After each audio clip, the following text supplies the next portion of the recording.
ٹھیک ہے. اچھا اسی طریقے سے انگوٹھی کے نگینہ جو ہوتا ہے نا اس میں سوراخ کر کے سونے کی ایک چھوٹی سی مہ کیل ہوتی ہے وہ ٹھونک دی جاتی ہے, یہ بھی جائز ہے.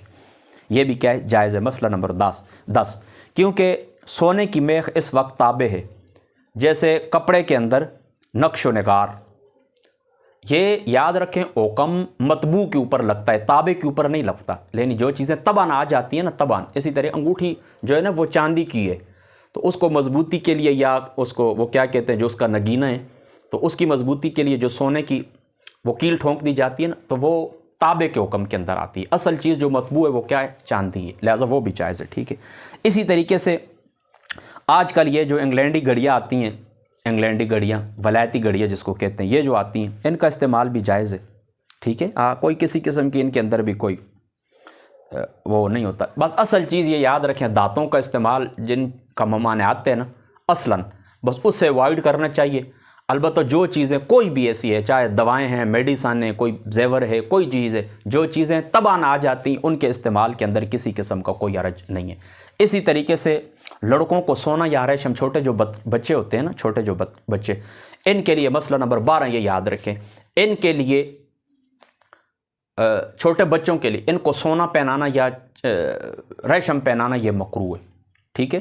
جب مردوں کے حق کے اندر دیکھیں نا یہ تحریم ثابت ہو چکی ہے نا تو بس بات ختم, یہ اس مکروہ ہے. پھر کیا پتہ بڑو اس کو عادت بن جائے, یعنی چلو چھوٹے بچے تو شرع کے مخاطب نہیں ہوتے, آپ تو ہیں نا, تو آپ کیوں ان کو عادی کر رہے ہیں؟ لہٰذا مکروہ ہے. ٹھیک ہے. البتہ بچیوں کے لیے ٹھیک ہے ریشم یا سونا درست ہے, تو بچیوں چھوٹے بھی ہیں تو آپ ان کو استعمال کروا سکتے ہیں, کوئی بات نہیں, لیکن بچوں کو آپ اس طرح نہیں کر سکتے. یہ جو انگوٹھی وغیرہ نا یہ لباس کے حکم کے اندر آتی ہے. ٹھیک ہے. اس لیے میں نے چند باتیں یہ بھی آپ ذہن کے اندر رکھ لیں. باقی یہ رومال کے متعلق مجھے کسی نے پوچھا تھا, لیکن بعض علماء سے منع کرتے ہیں, یہ متکبرین کی علامت ہے کہ وہ پاس رومال رکھتے ہیں اور چھوٹی چھوٹی دیر بعد وہ اس طرح. تو بہرحال کوئی بات نہیں ہے, جائز ہے رومال اپنے پاس رکھیں پسینے کو صاف کرنے کے لیے, جس وقت آپ وضو کریں اس کو صاف کرنے کے لیے آپ رکھ سکتے ہیں. اس کے بارے میں کوئی کسی قسم کی کوئی وہ کیا کہتے ہیں کہ برائی نہیں ہے. مار المسلمون حسنا فهو عند اللہ حسن, کہ جو چیز لوگوں کے نزدیک اچھی ہو تو وہ مسلمانوں کے نزدیک وہ اس کو لوگ ایک اچھا فعل سمجھتے ہیں, اچھی چیز ہے کہ کسی کو بدبو نہ آیا آپ کے پاس بیٹھا ہوا ہے سفر کے اندر ہو. تو یہ چند ایک چیزیں آپ ذہن کے اندر رکھ لیں, اور ناراض بھی نہیں ہونا, میرا کچھ ذہن اتنا حاضر نہیں ہے, میں نے دن کے وقت یہ لکھے تھے. بہرحال کچھ تقریباً 1 سال ہو گیا ڈپریشن کا شکار ہوں سخت, تو کبھی کبھی اس طرح ہو جاتا ہے, ناراض نہیں ہونا. ٹھیک ہے. اللہ تعالیٰ عمل کی توفیق عطا فرما. واخر دعوانا الحمد للہ رب العالمین.